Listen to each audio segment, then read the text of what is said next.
Maintain करें, अपनी relationships को अच्छा कैसे करें, क्योंकि जिस तरह का स्ट्रक्चर है यहाँ पर अच्छा कर पाना, सारी रिलेशनशिप्स को बैलेंस कर पाना, it looks next to impossible. क्योंकि आप सबको तो खुश नहीं कर सकते ना। कोई कहेगा ये करो, कोई कहेगा ये मत करो, कोई कहेगा वो करो, कोई कहेगा वो मत करो, अब क्या करो। The moment you fulfil an expectation of somebody who is close to you, who is related to you, तो उससे क्या होता है? क्या हमेशा के लिए उसकी सारी एक्सपेक्टेशंस खत्म हो जाती है या एक्सपेक्टेशंस और बढ़ जाती है? अपने हस्बैंड की एक एक्सपेक्टेशन पूरी करी तो क्या हस्बैंड आकर के सामने से ये कहते हैं कि हाँ now I have got a perfect wife, या फिर वो बोलते हैं कि हाँ तुमने ये तो करी, अब ये भी करो, अब ये भी करो, अब ये भी करो। तुम्हें जीन्स टी शर्ट पहनने के लिए मना किया था, सूट पहनने के लिए बोला था, लेकिन सूट से कुछ नहीं होगा बेटा, पल्लू भी करो साड़ी पहनो घूंघट करो, पैर छुओ रोज सुबह उठ करके। ये सब चीजें होती है नहीं होती है? रिलेट कर पा रहे हो मैं क्या कह रहा हूं? तो क्या ये सोल्यूशन है? क्योंकि एक्सपेक्टेशंस का कोई अंत है। तो ये बात हमको बिल्कुल क्लियर हो जानी चाहिए। It is impossible to fulfil the expectations of everybody, number 1। Number 2, it is impossible to fulfil the expectations of even one person. इसके बारे में कहा जाता है कि इस दुनिया में जितने भी लोग हैं, अगर उनकी जो जरूरत है, यानी कि जो उनकी नीड्स है, उसको पूरा करना हो, तो आज हमारे पास में इस दुनिया में उससे बहुत ज्यादा रिसोर्सेस हैं कि इस पूरी दुनिया में कोई भी भूखा ना रहे। नीड्स तो सबकी ऐसे पूरी हो सकती है, लेकिन एक्सपेक्टेशंस यानी कि डिजायर्स किसी एक आदमी के भी अगर आप पूरे करने निकल जाओ तो ये पूरा का पूरा यूनिवर्स भी कम पड़ जाएगा। डिजायर कम नहीं होने वाला है, डिजायर का कोई अंत नहीं है, समझ गए ना? पूरी दुनिया की जमीन भी आपको मिल गई तो अब आपकी नजर कहां जाएगी? दूसरे प्लैनेट्स के ऊपर। अब मुझे मार्स भी चाहिए, प्लूटो भी चाहिए, ये भी चाहिए, वो भी चाहिए।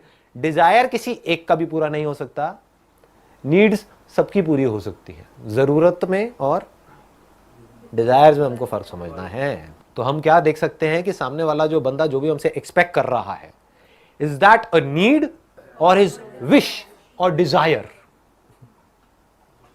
Unrealistic wish, unrealistic desire or realistic need? This should be very clear, because we are dealing at the level of mind. If we are dealing at the level of a materialistic reality, थोड़ा सा deep होगा, कोशिश करना इसको समझने की, वहां पे एवरीथिंग इज पॉसिबल। आप कहते हो इस बॉटल को शेप चेंज करूं, ये करूं, आज हमारे पास में ऐसे डिवाइसेस नहीं है, but it is possible. At a materialistic level everything is possible. हमको एक साइंटिफिक इंस्ट्रूमेंट बनाना है और इसको कैसे भी करके हम चेंज कर सकते हैं, but at a psychological level there are things which are not possible. यानी साइकोलॉजिकल लेवल पे किसी को पूरी तरह से सेटिस्फाई करना, it is impossible. Materialistic level पे किसी को पूरी तरह से सेटिस्फाई करना, इट इज पॉसिबल। कितनी रोटी चाहिए? 4 चाहिए, 5 चाहिए, 10 चाहिए, इट इज पॉसिबल। तुझे क्या चाहिए? गाड़ी चाहिए, बड़ी गाड़ी चाहिए, इट इज पॉसिबल। तुझे बड़ा घर चाहिए, इट इज पॉसिबल। मुझे तुझे खुशी देनी है, इट इज इम्पॉसिबल। ये जब तक ये बातें आपको समझ नहीं आएंगी ना गहराई से, मुझे तेरा भला करना है, किस लेवल पे? साइकोलॉजिकल लेवल पे, इट इज इम्पॉसिबल। ये बात समझ आई? तो इसका मतलब आपको अगर अगर आपकी लाइफ को बदलना है तो उसका कंट्रोल किसके हाथ में? आपके हाथ में, मेरे हाथ में? आपके हाथ में है। ऐसे ही आपके साथ में जो लोग हैं उनका बदलना या ना बदलना किसके हाथ में है? उनके हाथ में है। ये बात समझ आ रही है? तो अब क्या करोगे बताओ? आपको अपने आप को बदलना है। वो आप कर सकते हो या नहीं कर सकते? इज दैट पॉसिबल और इज दैट इम्पॉसिबल? समझ गए ना कि अपना जो ध्यान है अब आपने सही जगह पर ला करके लगा दिया। अब आपकी एनर्जी सही जगह पर आ रही है, अब आपके क्वेश्चंस भी सही होंगे। ये नहीं होंगे कि मेरे पेरेंट्स मुझे सपोर्ट नहीं कर रहे, मैं क्या करूं। अगर मैं मजे में बोलूं, थोड़ा माइंड मत करना, तो मेरा एक्चुअल जवाब ये नहीं होना चाहिए। मतलब आप मेरे से ये एक्सपेक्ट करते हो जब ऐसा कोई सवाल पूछते हो कि भाई मेरे पेरेंट्स मुझे नहीं सपोर्ट कर रहे, मैं क्या करूं, चाहे मैं लड़का हूं चाहे लड़की हूं, वट एवर इट इज, तो आप मेरे से एक्सपेक्ट करते हो कि मैं आपको ये बोलूं कि हाँ हाँ आप ठीक कह रहे हो, मतलब आपको थोड़ी सी सिंपैथी मिल जाए और आपके पेरेंट्स गलत हैं, आप सही हो और आपके पेरेंट्स को समझना चाहिए। मैं ये बोल दूं और आप ले आकर के वीडियो अपने पेरेंट्स को दिखा दो और आपके पेरेंट मोबाइल पे ही मेरी धुलाई कर दें।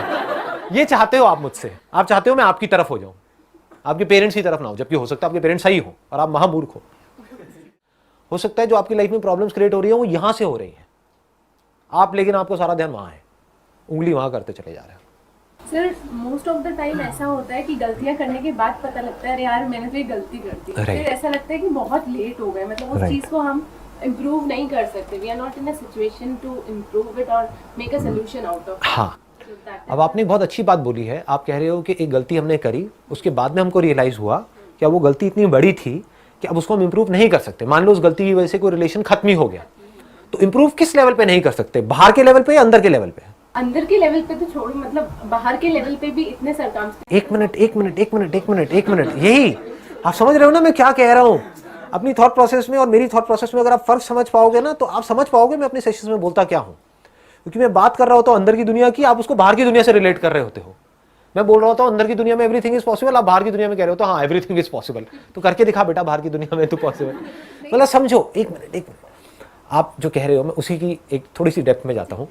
आप ये कह रहे हो कि हमने किसी के साथ में कोई प्रॉब्लम क्रिएट हुई, मान लो कोई गलती हुई जिसकी वजह से हमारा सामने वाले पर्सन से एक एक्सट्रीम केस पकड़ लेता हूं ना, रिलेशन ही खत्म हो गया। मान लो इससे बड़ी चीज क्या होगी कि जीते जी आपको अपने पेरेंट्स से या अपने हस्बैंड से या किसी पर्सन से इतनी बड़ी गलती हो गई कि वो रिलेशन ही खत्म हो गया और वो ठीक हो ही नहीं सकता, सामने वाला इतना ज्यादा बुरा मान गया। इससे बड़ा तो कुछ नहीं हो सकता ना। एक तो छोटी मोटी लड़ाई झगड़ा हुआ, फिर 4 दिन बाद फिर साथ में बैठे हैं, पत्ते खेल रहे हैं, कुछ भी खा पी रहे हैं, मजे मार रहे हैं, मैं उसकी बात नहीं कर रहा, मैं कह रहा हूं रिलेशन ही खत्म। तो बाहर के लेवल पे वो प्रॉब्लम ठीक नहीं हो सकती, मान लो, क्योंकि सामने वाले के हाथ में है ना। वो कहेगा मुझे तुझसे बात ही नहीं करनी है, बात ही खत्म हो गई।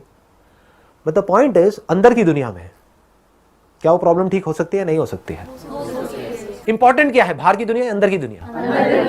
बट वो बाहर की दुनिया हमारी अंदर की दुनिया को भी इम्पैक्ट कर रही होगी कि यार वो हमसे बात क्यों नहीं कर रहे हैं। एक मिनट, अब ध्यान से समझना, बाहर की दुनिया हमारी अंदर की दुनिया को इम्पैक्ट कर रही है या हमारी अंदर की दुनिया बाहर की दुनिया को इम्पैक्ट कर रही है?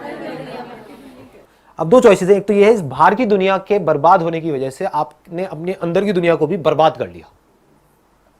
क्या बाहर की दुनिया बर्बाद होने की वजह से अंदर की दुनिया बर्बाद होती है? Is it a law? If it is a law it has to be true for everybody on this planet.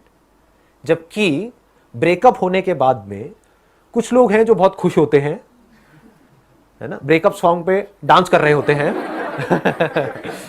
और कुछ है जो दुखी होते हैं। लड़का लड़की में ही एक है जो बहुत खुश है, अच्छा है पीछा छूटा, एक है जो बहुत दुखी है, देवदास बन गया। एक की जिंदगी खराब हो गई, एक की जिंदगी बन गई ब्रेकअप की वजह से। इसका मतलब क्या है, बाहर जो कुछ भी हो रहा है उसका अंदर कोई डायरेक्ट असर नहीं हो रहा है। समझे नहीं समझे? देखो लॉ कैसे बोलते हैं। ये बॉटल यहां पे आपके सामने है, इस बॉटल को मैंने गिराया, गिर गई बॉटल, क्या हुआ? ये लॉ है। दुनिया की कोई भी बॉटल अगर यहां पर ऐसे पकड़ के ऐसे छोड़ूंगा तो ऐसे ही गिरेगी। This is a law. यानी एक कॉज है, उसका एक इफेक्ट है। उसको छोड़ा तो because of law of gravity वो नीचे ही जाएगी, ऊपर नहीं जाएगी। वो अगर हम स्पेस में है तो बात अलग है, बट यहां पर है तो वो नीचे ही जाएगी। This is a law.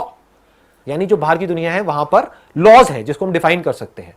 अंदर की दुनिया में कंट्रोल किसके हाथ में है? हमारे हाथ में है। ये कोई लॉ नहीं है कि अगर आपका एक रिलेशन खत्म हुआ या आपने कोई गलती करी तो उसकी वजह से आप जिंदगी भर के लिए दुखी रहने वाले हो। अंदर की दुनिया में हो सकता है उस गलती से अगर आपने सीख लिया और ग्रो कर गए तो उसके बाद आप पहले से भी ज्यादा खुश हो गए।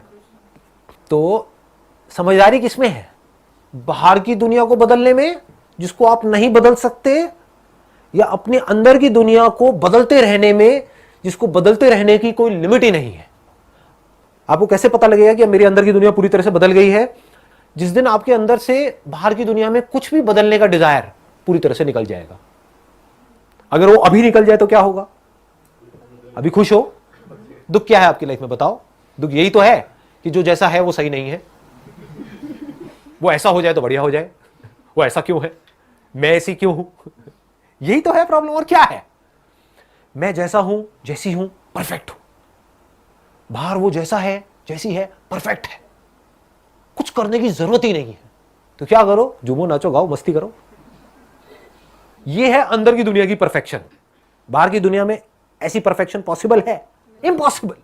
क्योंकि जो आप चाहते हो वो सब बकवास है। अभी सुनने में कड़वा लगेगा, आपके खुद के अंदर कमियां हैं लेकिन आप चाहते हो सामने वाले में कमियां ना हो। तो जैसे हम अपने अंदर की दुनिया पे काम करते हैं तो क्या होता है, पहले हमको नजर आता है कि हाँ हमारे अंदर भी कितना कुछ बेकार है, और कितना कुछ बढ़िया है, अभी वो आपको पता ही नहीं है। आपको सामने वालों को तो सब कुछ पता है, अपना खुद का नहीं पता है। खुद गलती करते हो तो उसको डिफेंड करते हो, आप चाहते हो सामने वाला बंदा उसको भूल जाए, सामने वाला करता है तो उसको याद दिलाते हो जिंदगी भर के लिए। करते हो ये सब चीजें? नहीं करते हो। फिर कैसे एक्सपेक्ट करते हो कि आपकी रिलेशनशिप्स अच्छी हो जाएंगी? रिलेशनशिप्स अच्छी होने की शुरुआत कहां से होती है? आप चाहते हो सामने वाला बंदा, ये आप चाहते हो कि वो ही कुछ ऐसा कर जाए कि बस सब कुछ परफेक्ट हो जाए। बट एक्चुअल में शुरुआत कहां से होती है? खुद से हो।